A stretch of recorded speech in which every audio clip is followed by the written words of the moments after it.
Hey everybody, check it out. What's up? It's Hercules Porsche's professional intro. Yay!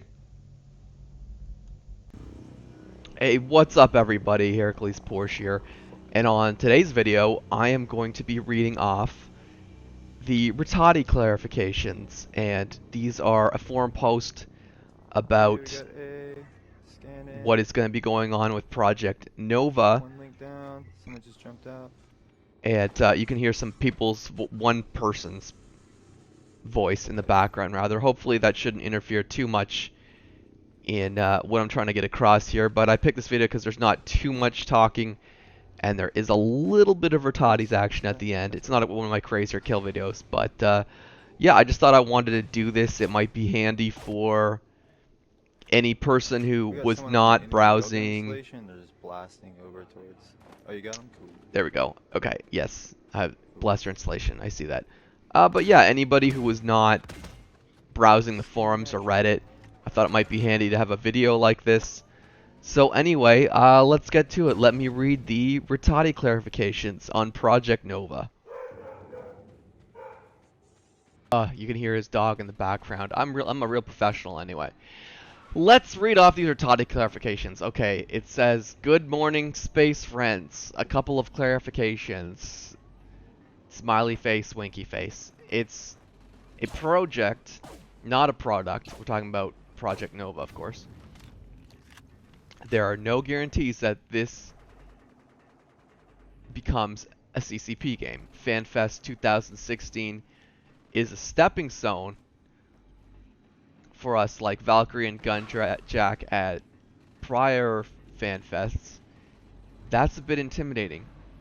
It's good that the response is quite positive in the mission debrief room, where we have personally talked to the hundreds of players who tried it.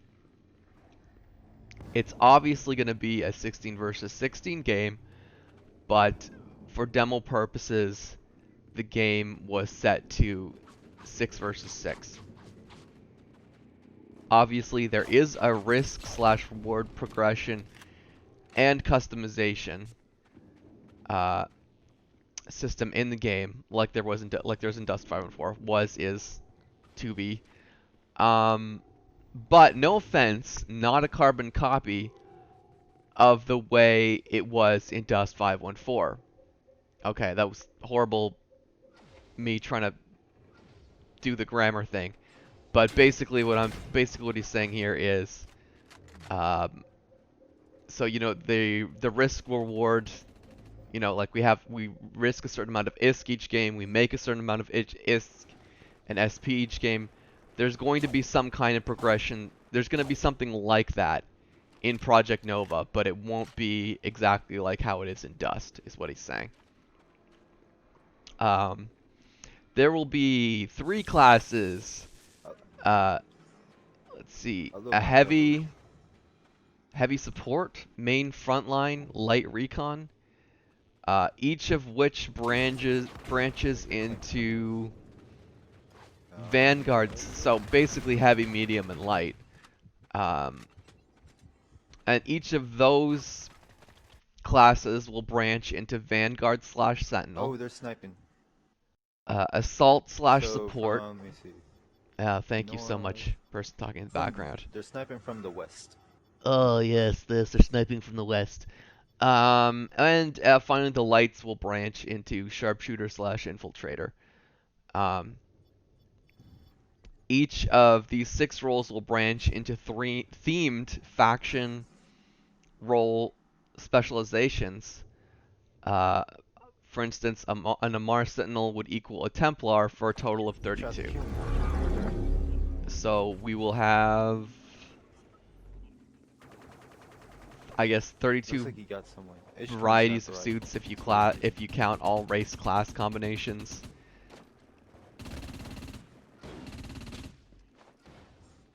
Wait, I thought 6 times 4 is 24. Actually, don't ask me to try and relate what's going on to math. Anyway,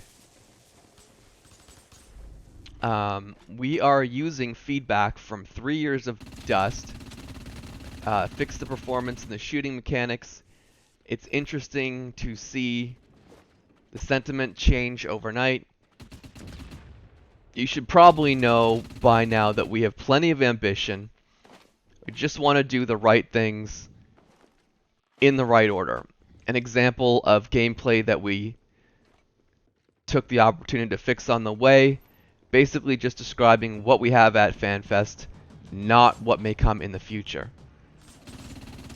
Okay, so now he's going to start talking about some more specific details of what's in the game. Starting with E-War, there is now a scan range circle on your minimap. Its width is your scan range, and its precision is a fall-off curve, so that E-War is no longer binary.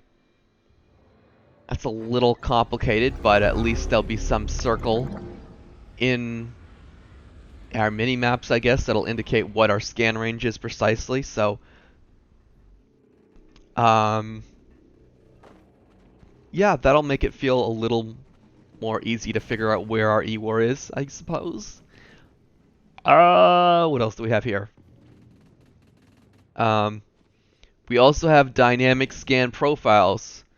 Crouching lowers, sprinting and firing raises. Okay, so that's interesting. It might make it feel a little bit more like a Battlefield game, I guess, for as an example.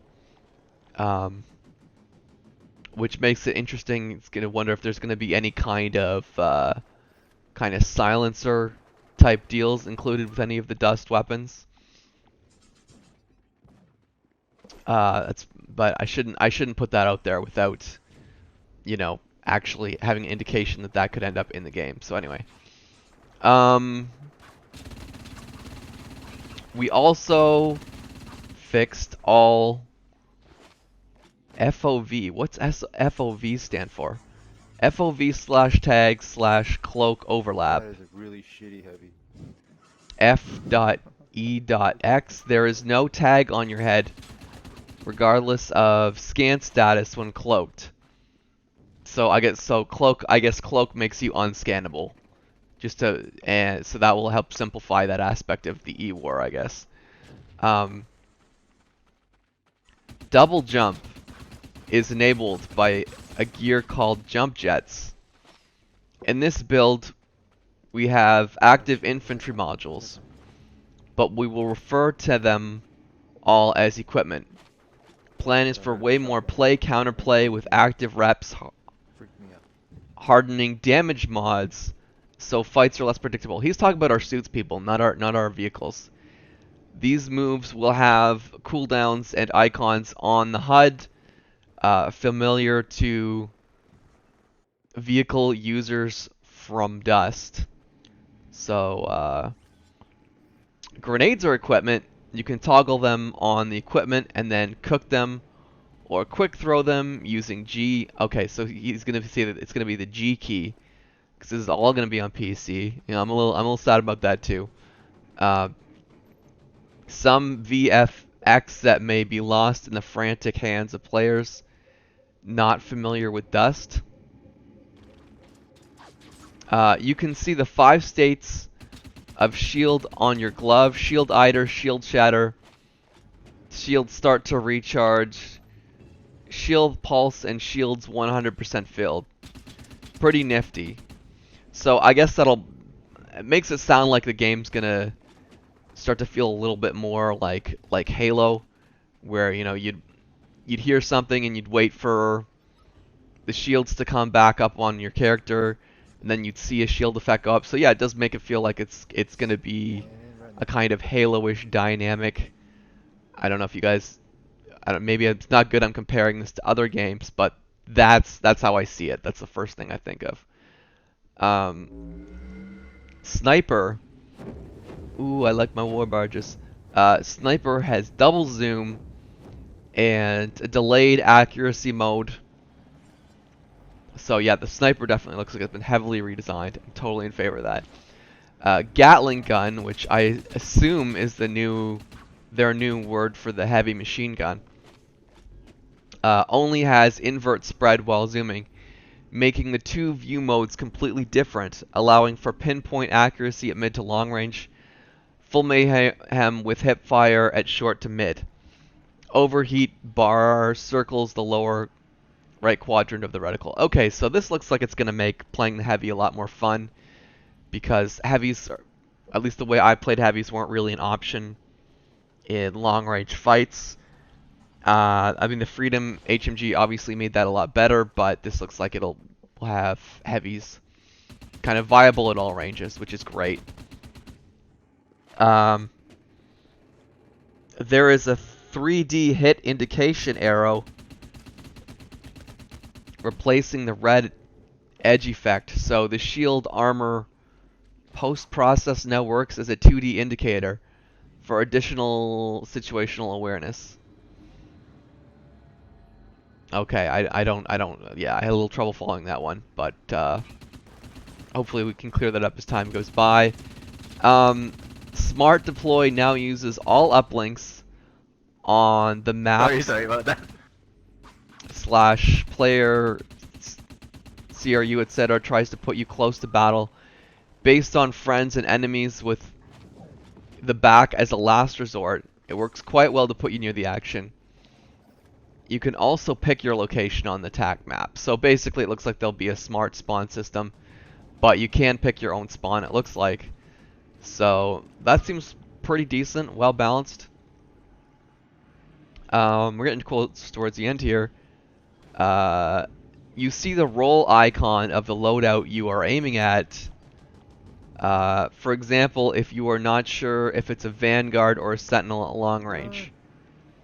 So yeah, that's a class it definitely makes the most sense for. So we'd be able to have a better handle on who was CQC and who wasn't.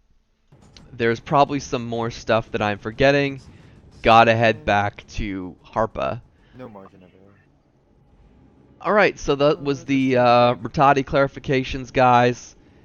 I have got done reading them all off. We've just got a little bit of footage to go. Anyway, I'm assuming if you guys have seen this video, you've already seen my Project Noma commentary about obvious things. So yeah, I'm not sure how much more commentary I can add about Project Nova, but oh look, there we're done. Okay, that awkwardness averted. So thanks for watching, guys. Remember, I always welcome all your feedback. And until next time, everybody, I shall see you Starside.